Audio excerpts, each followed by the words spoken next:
open through the forest, and he saw 3 wolves. And all of 3 were looking towards him and howling. As he approached them, their howling stopped and they bowed their heads like this. Surely it meant something. So why are you howling? It's not the time of the day you're supposed to howl. What's wrong with you? The first wolf looked up and told him, you have decided to set off on a quest that will have a happy ending. Next wolf said, your quest has a happy ending, but there will be trials and tribulations. There will be difficult times. Third wolf said, but I am with you. I am the wolf, the protector. And so he set off through the day walking, with the wolf walking beside him. The whole day he walked, he didn't even think where he was walking. His feet were taking him along, he didn't need to think where he was walking. And finally, at the end of the day, he reached a strange place. It was a clearing in the middle of the forest. Where there was a green glow, a green light. I wonder what this is. The wolf stopped by and pawed to the ground with its left paw thrice, and then with its right paw thrice, and howled. He looked at the wolf and said, what does that mean? He said, that is the light of the forest.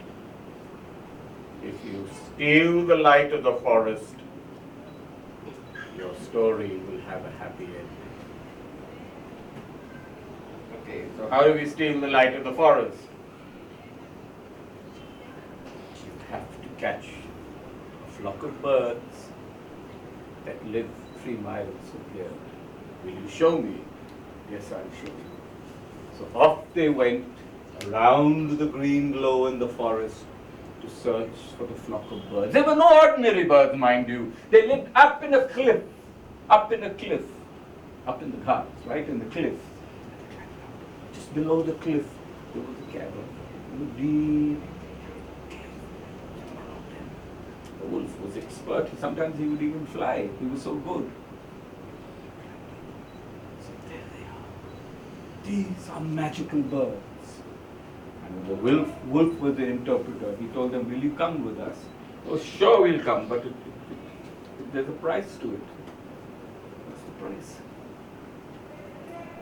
Tell him, said one bird. The other bird said, no, you tell him. No, you tell him. And they started arguing among themselves. Finally, they told him, here is a pitcher.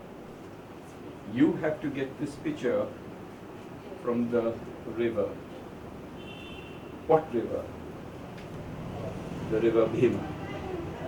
Fill this pitcher with the water that is clear, where ferns are growing, and bring it back to us.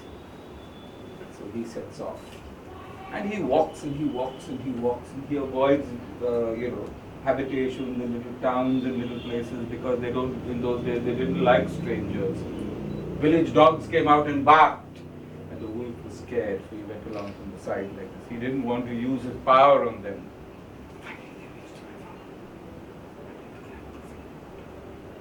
A big fish came out. What are you doing? This is my part of the river. The river belongs to everyone, said the wolf. Oh, you shut up, you magic wolf. I'm talking to this guy. Yes, you can't take water from here. Why not? What's wrong? Why can't I take water from here? He said, this is my ancestors have lived here. But how can you take water from here? And with a great deal of coaxing, the fish said, no creature but a fish may come here. Unless you are a fish, you cannot come here. So, with the magic power of the protector wolf, he became a fish. Now are you satisfied? I'm a fish. Look at my tail. I'm a fish. Look at my scales. I'm a fish. Look at my mouth. I'm a fish. Okay, you passed the test. You brought the vial of water, the jug of water. Came back to the birds. Drank the water, and they followed him.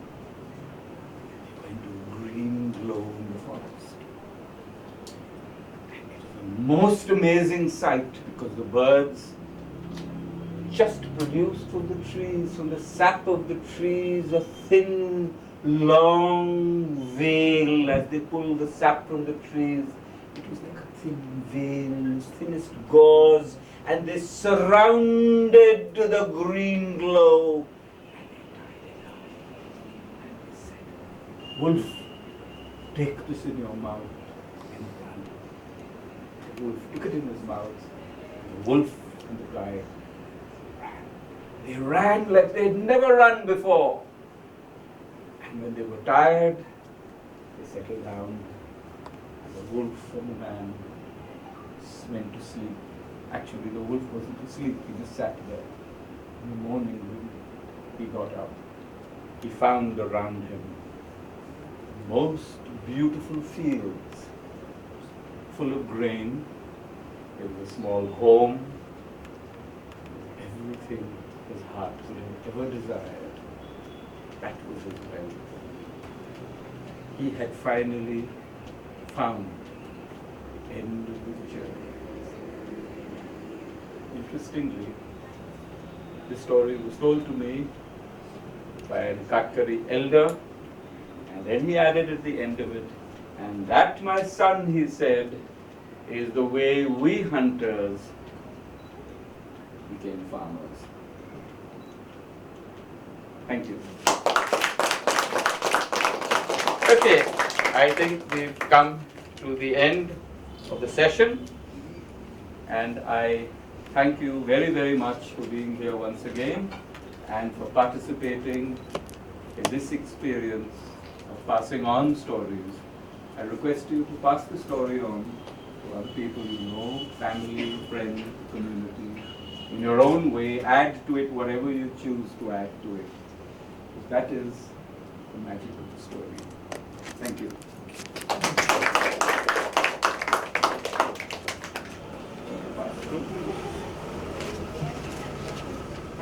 I don't know how many of you all are aware of what Gyaan Adab is and what we do, because we are on the other side of town.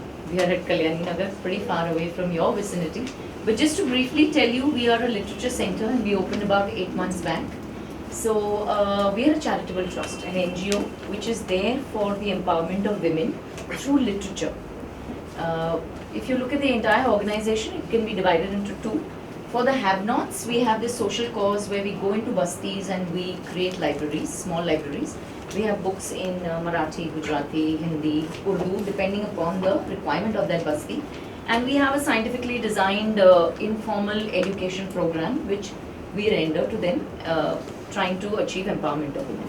That's one part of Gyaan Adab. And the second part of Gyaan Adab is a nice space which is in Kalyani Nagar. Whenever you are in that side of town, please drop in. We have a library with a reading room. We have a lending library where you can, it's a very nominal membership and you can take books home. We do a lot of cross-genre programs. So we are a platform for budding artists and for established artists. So you could be a storyteller, books, theatre, drama, music. We give a platform to all creative artists. And we have a very beautiful space for that. You can visit our site and have a look. The other thing we do is we have a lot of art shows. So could be ceramics, could be paintings. You can come and have a look there too. If you visit our website, you will see all our programs for the next few months. And I'm inviting all of you to please drop it. We've kept a donation box outside since we are an NGO and we're collecting these funds for our Basti project. Anybody who is wanting to give us some contribution can please do so. I've also given you all forms. If you can give those back to me, you will get into our database and you'll be informed of every program that we are offering. Yeah. Thank you for coming. Nice seeing you. Bye bye.